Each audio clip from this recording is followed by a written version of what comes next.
Yo, what's happening, Raider Nation? It's your boy Soto here. You know what it is. Raiders versus the world. Talk about the team that the world loves to hate, your Las Vegas Raiders. All right. So the bye week's over, and we're heading full steam ahead into the Jags week. And look, there's an issue that needs to be talked about that I don't think a lot of people are talking about right now. They're hinting around and talking about peripheral things, but I'm going to lay it square on Pete Carroll's shoulders. Does he get it? Does he get it? Does he understand what's happening? Now, here's the deal. None of us who are watching know what the deal is. Okay? None of us do. We can talk about it. We can think we know. We can say, well, the team should do this. The team should do that. This guy sucks. That guy sucks. This guy, they should play this guy instead of that guy. We have all these things that we want to say, but ultimately, none of our jobs are on the line here. Pete Carroll, his job, his legacy, how they look at him, what they think about him right now as far as does he have all his marbles, all that stuff, that's all on Pete Carroll right now. Does he get it? Okay. Here's some things that we have to take a look at. Number one, how bad did the injuries hurt this team? Because I'll tell you something right now. The only time I think we looked good as an offense, semi-balanced as an offense, was when we had Brock Bowers healthy. Okay. That was 3/4 of the first game. Every other game after that, he was hurt. Maybe he shouldn't even have been playing the first few games that he played after he got injured. And he looks to be good to go now. We're going to listen to Pete Carroll in a little bit. But these are the questions we have to ask ourselves. Okay. How much did the injuries hurt the Raiders offensively and defensively? Maxx Crosby, how is he coming back? You know, as far as Lonnie Johnson, we're going to hear from him later as well. Is he going to play this week? Maybe, maybe not, right? So these are all these questions we have to ask ourselves. Is there a disconnect between Pete Carroll and between Chip Kelly? Is there a disconnect between what Pete Carroll wants to do defensively and what the personnel defensively allows him to do? Does he get it? Does he understand? Is he able to move forward? Because look, it's easy for us to say, tank this, lose all these games, blah, blah, blah, this and that. It's really easy to say that, again, when it's not our job on the line, all right? If Pete Carroll is looking to win still, how is he going to get there? Is he going to keep doing the same things over and over again? Are we going to see the same thing? Geno Smith in the shotgun, whipping the ball around, turning the ball over like crazy. Is that what we're going to see? I don't know. Are we going to see cover two, maybe sometime, but mostly cover three, allowing a bunch of completions over the middle with no pressure on the quarterback? Is that what we're going to do? I don't know. The big thing on bye weeks is not, it's you get the rest for the players and you maybe get some guys back off of injury and stuff like that. But the big thing is self-scouting. This coaching staff needs to scout themselves. How are they doing? What's going right? What's going wrong? When things were going right, what was going on? When things went wrong, what happened? How can they fix it? Do they have the people on the team that can fix it? I think it's an underrated, under the radar type of move just because I think Tyler Lockett may have a bigger impact on this offense that people are giving him credit for. Oh, he's washed up. He's old. He's this. He's that. Look, everyone has an opinion, okay?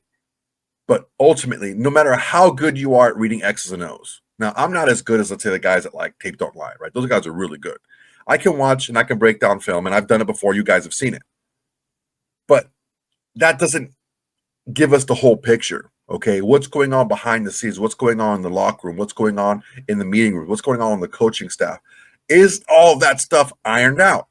Because we've heard, again, I can't reveal you how I heard this, but we've heard that the organization is pretty screwy right now. People are pointing fingers and people are like blaming each other and not taking accountability and just looking to Tom Brady to fix everything. Well, the problem is he's not there all the time. Okay. Pete Carroll is the elder statesman. I understand that John Spytek is the GM, right? And he's the guy that makes the personnel decisions. But Pete Carroll is supposed to be that guy that kind of guides him along and gets John Spytek's feet wet.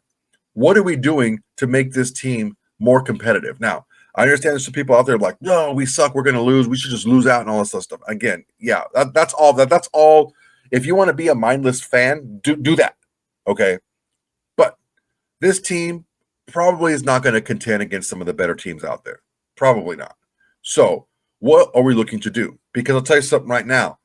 just throwing a bunch of new guys in there, a bunch of rookies and a bunch of young guys who aren't ready to play, and you don't play players who are vets who are ready to play right now, it sends a bad message. That also sends a bad message to the locker room, because these guys, like for example, like the Devin White's on a 1-year deal, or Landon Roberts, or some of these guys on 1-year deals, right? They want to play. They want to put play on tape. They want to put themselves on tape. That's their resume. They don't want to be sitting on the bench while some young guy goes out there and screws it up. So, yeah, you would lose guys in the locker room like that if you're not going to play them, okay? So you still have to play the veterans, but you can mix in younger players and give them bigger roles. You can do both at once. I mean, New England's doing it right now. The big difference is New England has a quarterback for the future, and we really don't. Geno Smith is a quarterback for this year. Maybe next year. I doubt it, but maybe next year. The contract does allow for him to stick around next year, but I really don't think so. It all depends on us and what we're going to do in that position. Now, what the coaching staff needed to take a look at is who is available right now, younger, to give us a different look, something different. We can't go out there and do the same thing over and over again. It's just not going to work. Has this coaching staff understood that? Do they get it? Do they understand? Do they know what they want to do with these young guys that are back now, like a Brock Bowers, Lonnie Johnson, Maxx Crosby, these guys that are getting healthy and coming back? Do they know what they want to do with these guys? It's a rough question to ask, because ultimately we're going to get our answer on Sunday, okay? If we have just all the veterans out there, and let's say Pegues and Tonka and Caleb and Grant and all those guys are not playing, and you're thinking to yourself, look, we have a terrible offensive line and we have a pretty bad defensive line, but besides Maxx Crosby, these guys just are not getting consistent pressure without Max out there. So why not put one of these young guys in there and see what they can do? Because ultimately they're not getting it done the other way, the way that you think can get done. So try something new. Do they get it? Do they understand? That's the question I'm going to keep asking over and over again this entire week until we see what happens on the field against the Jaguars on Sunday. It's a simple question, but it's not a simple answer because it's multi-layered. You have starters, you have backups, you have vets, you have rookies, young guys, you have guys that have big contracts, you have guys that are scrap heap, undrafted free agent type guys. You have different levels and different experiences in the coaching staff. You have, a young GM, you have a guy like Tom Brady in the ownership. It's a lot of different layers going on right now. And until this franchise can start pulling on the same end of the rope and pulling in the same direction, I think having a young quarterback that we can call our franchise quarterback moving forward, regardless if he pans out or not, okay, as long as we have a guy that we can move forward with, I think that it's going to kind of ease a lot of the tensions in the rope being pulled in different directions. I think if we can hitch our franchise on the back of a young quarterback and move forward, that young quarterback is not on this roster. It's not Cam Miller. It's not Aiden O'Connell. It's not Kenny Pickett, and it's definitely not Geno Smith. The quarterback of the future of the Raiders is not on the roster right now. Okay, we need to get another guy out there, more than likely in the draft, and we need to build around this guy. We're talking about building around a quarterback or a young quarterback coming in, but we drafted a couple of offensive linemen who don't play. We drafted defensive linemen that barely play. We're starting the receivers because out of necessity, because you didn't sign any in the offseason. You got Trey Tucker out there doing his best. You got, Jakobi Meyers out there trying sometimes. Now you're going to have Tyler Lockett out there. Tyler Lockett, I think we might be surprised with Tyler Lockett. Is he older? Yes, but he's savvy. He knows how to get open, and he has a good rapport and a good chemistry with Geno Smith. And that just might be what Geno Smith is looking for to kind of get him jump-started. So we'll see how this all works out. We'll see if the ego of Pete Carroll and Brendan Carroll and Chip Kelly they can all mix together and be heading in the same direction. But let's take a listen to Pete Carroll. He sat down with JT the Brick. Now, ease up on JT the Brick, okay? JT the Brick is not a journalist, okay? He's not a big J journalist. What he is he's a broadcaster type guy, a radio personality that works for the Raiders, Okay, so he's not going to be giving a bunch of hard-hitting follow-up questions to Pete Carroll. He's going to loft him a bunch of softball questions and let him just kind of wax poetic for as long as Pete Carroll wants to talk. So take from this what you will, okay? It's not going to be a hard-hitting interview, but we're going to hear what Pete Carroll did during the bye week and what he's looking to do moving forward. Let's check out what he had to say. Head coach Pete Carroll's kind enough to join us. One of the reasons this studio was built was George Atkinson was one of our first broadcasters and one of the great Raider players of all time from the AFL and Soul Patrol. And he was around the organization a lot. You saw him in the building there. It's a tragic loss for this organization. One of Mark Davis's best friends. Yeah, and they go way back, all the late 60s and 70s. Those are years when I was following the Raiders as a kid growing up and all that. And I know that Mark and George were so close, and he had such great impact, and what a big effect he had on our history. And so, it's a big loss. All right, coming off the Kansas City loss evaluations, can you tell our fans what that process was like as you evaluated the Kansas City tape, but then you looked at the changes that need to happen to get this rolling? Yeah, well, the bye comes at a time for us that was crucial, and we need all the help we can get as a new team putting this together.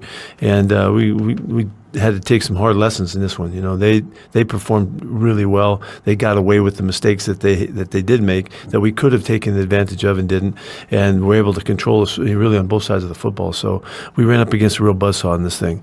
It did indicate to us that there's some things we need to continue to grow at and add to what we're doing and take away from what we're doing.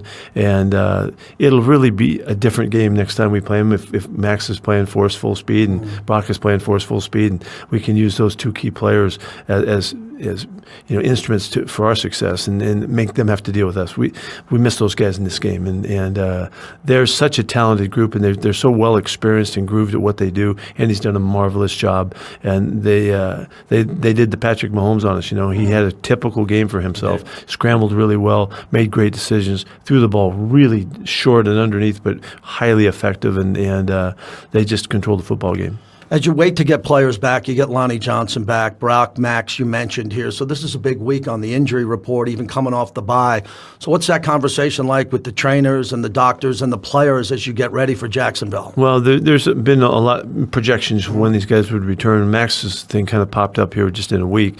But with Lonnie getting back out there, he's a big factor to us as we were building the early aspects of the defense. I would love getting him back. He may make it back this week, he may not. We'll see. He's practicing this week, though, so for sure next week he should make it back. Maxx should be back in action. We're going to give him a couple days here because he had back spasms that he really couldn't even get started in the game. He tried and did everything he could valiantly, but couldn't go. But to get Brock back is a really big deal. We've had Brock really full speed for 3/4 of one game, right, and that's been it. And he fought through it as much as he could. He kind of got banged on his knee about 3 games through that, trying to hang in there, and it knocked him out for a while. So when you lose your very top players, it can be really obvious. In our team in particular, it was. To see us playing defense without Max's factor out there, to see us playing offense against a really talented defense without Brock being out there trying to control at least the middle of the field and make people have to defend him, it affects every aspect of our game. And unfortunately, it was a bad ball game for us. What can you tell us about the timeline of Tyler Lockett? Obviously, as a player, you trust him, but why now, considering where he could have came to this organization, and now you get him coming off the bye week? What's the backstory? Well, he had to make a decision back then, and he did when we started, but it didn't work out and didn't work the way he had hoped for it to. And so it was really with high hopes for him and high hopes for us that we can make a good connection here. It's a lot to ask a guy to jump in and be a regular player in a week's time, but he's going for it, and we'll see what happens by the end of the week. He was in here over the weekend as soon as he found out that he was going to be a Raider, and he's a marvelous football player. He's a tremendous person. He's one of the real natural ball players. He's got great sense and feel and has always demonstrated that. And Geno knows him really well. They've played together for quite some time, and there's a chemistry between them that maybe can give us a little edge that we haven't had with the younger guys that have been playing. We'll see what happens, and we'll hold out good hopes for this to help us. I'm really excited for Tyler to be with us again in a place where people love him and know who he is and what he's all about. And hopefully our fans will be able to see that. What have you, and especially Chip Kelly, now after the evaluation of Geno, coming up to the bye week and after, what can the fans expect from Geno to get going now with all the weapons he has and maybe some of the players he has coming? Yeah, it's a different look for us to have Brock out there. Brock and Jakobi, they're a 1-2 punch for you. And so that's an important aspect of putting this thing back together. We just haven't been at full strength.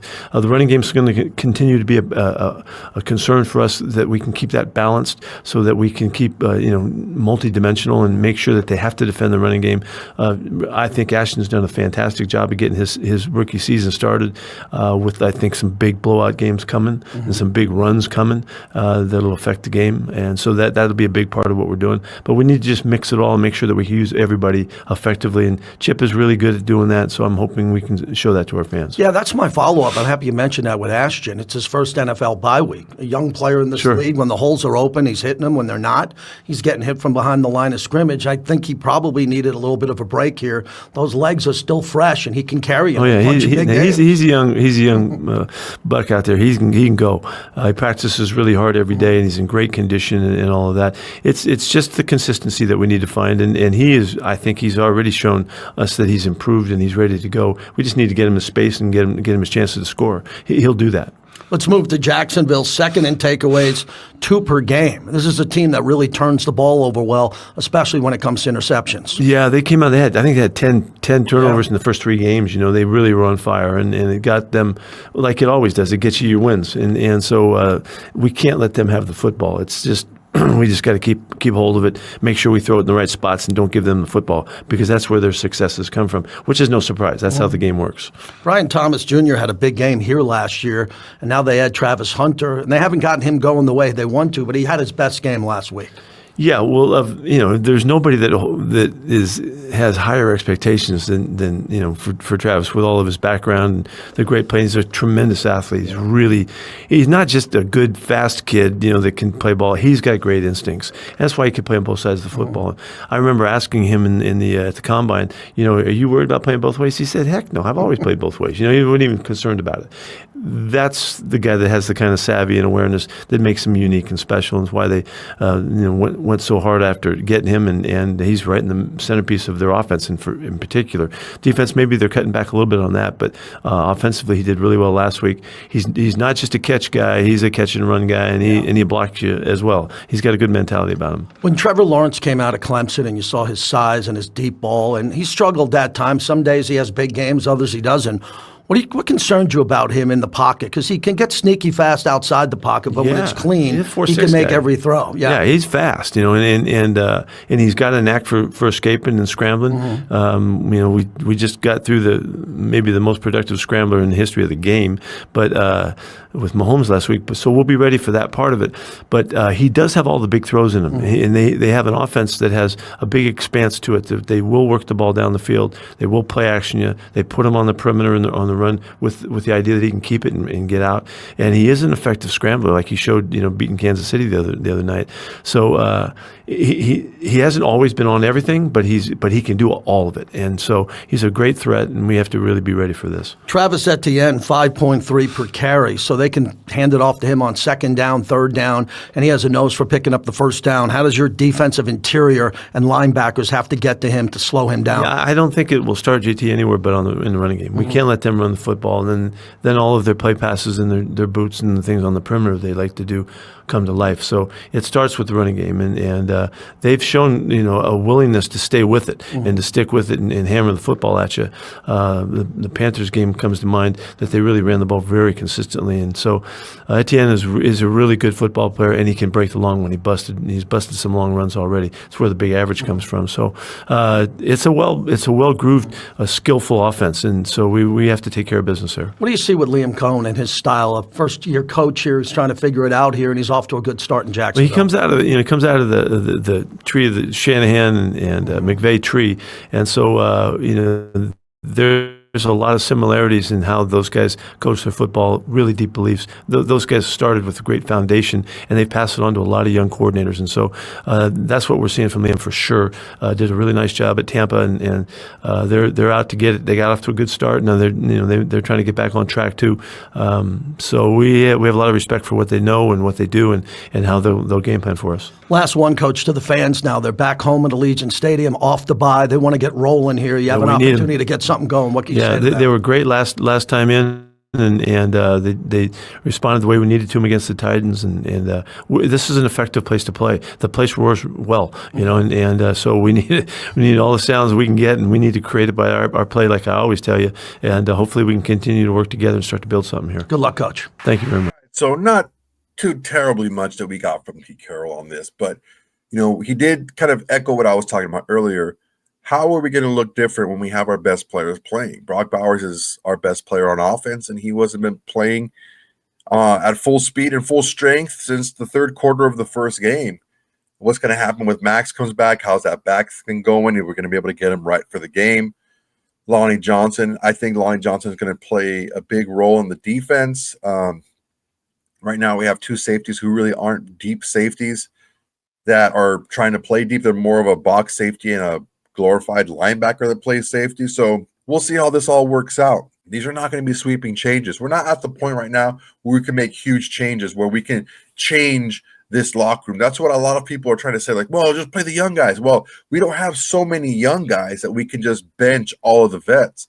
And if you bench vets, those are vets that can't play on tape, and you're hurting these guys. You can't do that, because you do want to keep some of these guys moving forward after this season. So you want to keep the locker room engaged. You want to keep them fighting. One of the things that we have to take a look at too is, how is the return of some players, and how is a new player going to affect how this team plays? Let's take a peek at what Lonnie Johnson said about being back at practice and prospectively playing against the Jags. A lot of people don't come back in the same season with this injury, but I just put my head down and just got to work, man. It was only one focus, to get back.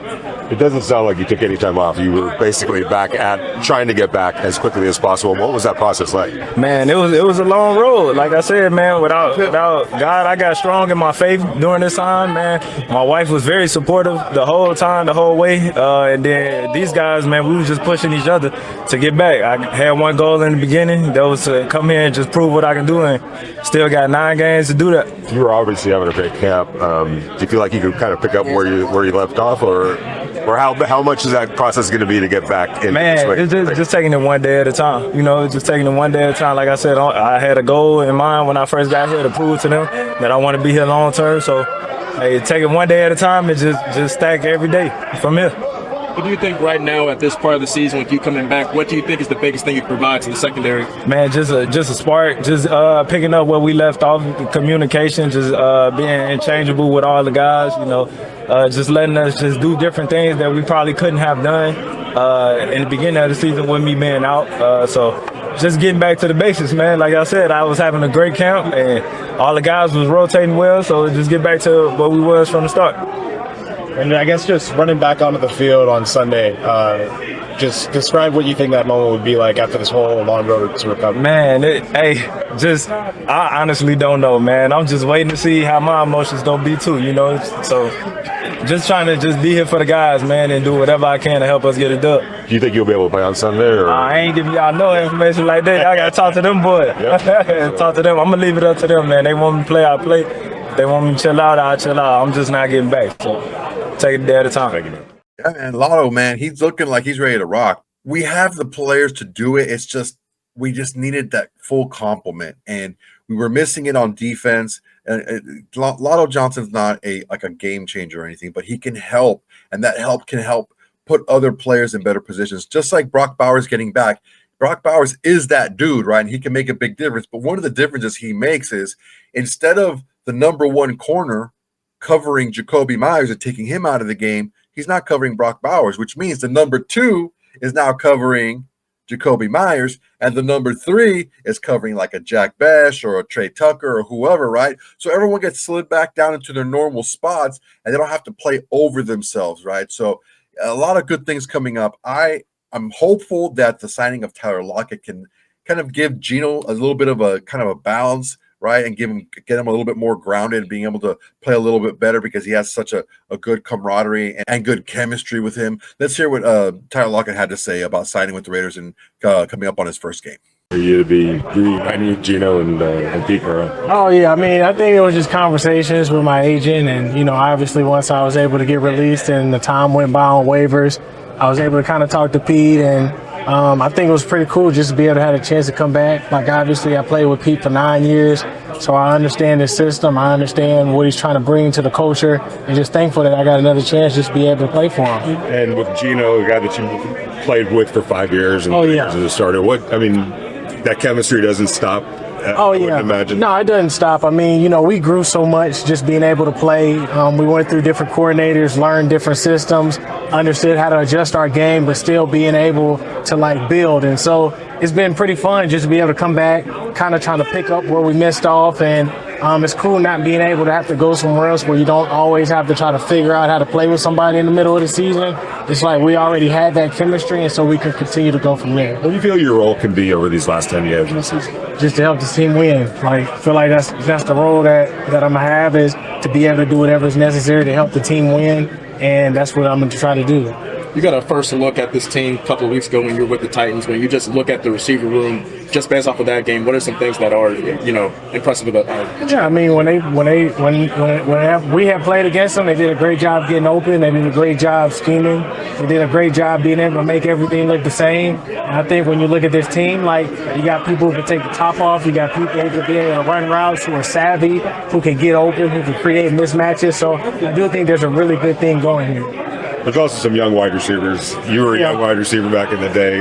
What do you feel like you can bring to the table from that? I think the biggest thing is just knowledge, like knowledge and understanding, like the faster that you can pick up on coverages and understanding the plays and what you can kind of have, like the opportunity to kind of like play your game and be savvy within your route running, or just being able to run the route. You got to know when to run the route and when to be able to create a little bit more like creativity with it. And so just being able to bring that and staying within the box of what Chip is trying to bring to us. A lot of good stuff, man, from Tyler Lockett. And like he was saying, he can bring some savvy, he can bring some experience to this wide receiver room.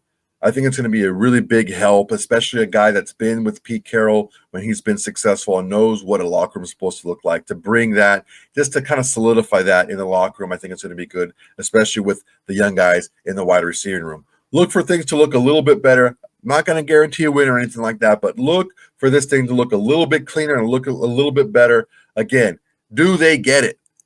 Do they understand? Does Pete understand? Does he get it? Does he know what he's doing? Does he know what he wants to get done? Does he have the power to do what he wants to get done? Is he looking to get it done here, or is he looking just to set up his son? Who knows? All these things are going to be answered, because if we come out there and look the same against the Jags, it's just going to flush the rest of the season because they're not trying to win. If they go out there and they try to win and things look a little bit different and you see some new players out there, then you're looking at these guys are still looking to compete, right? And again, everyone out there who's like, just flush the season and lose out and this and that, blah, blah, blah, it's not your job. You can have your opinion, and that's fine. Just know that it's not shared by anybody in the organization, okay? So have your opinion as a fan. Be a total fan if you want to. That's great. A Raider Nation fandom, that's awesome, man. But understand that your goal is not the team's goal if your goal is to lose out in the regular season. All right, guys, that's my time for today. Really appreciate you guys watching. Go ahead and like, comment, and subscribe to this video. It's a nice way to support the channel, and it's absolutely free. If you're looking to support a little bit more, check out the link tree in the description that has all my socials and has all my sponsors. If you want to check out my sponsors, I have a good one with my bookie. Yeah, any action that you want, they're great, man. Go ahead and make sure to drop the promo code SOTO. That's SOTO, my last name, to get a couple of goodies, right, for you. Go ahead and do that. It's in the link tree in the description of the video here. We also have the Shield Society. Shield Society, it's a membership. It's only $5 a month. What do you get? You get the videos right away. You also get access to the live watch party with me. I can't show the game, but I can give my analysis and my takes while the game is going, and I'm going to give you the ability to jump on the video yourself and give your takes while the game is going on. Who else is going to give that to you? I'm going to give you all of that, and all I ask in return is to tell your friends, tell your haters, tell your mamas, tell everybody Raiders versus the world is the greatest thing going in Raider Nation today. All right, guys, that's my time. Till next time, everybody. Hey, Raider Nation, thanks for watching. There's plenty more where that came from. Go ahead and smash that like button, drop a comment, make sure to subscribe and share to all your socials. It's the bare minimum you can do without doing absolutely nothing.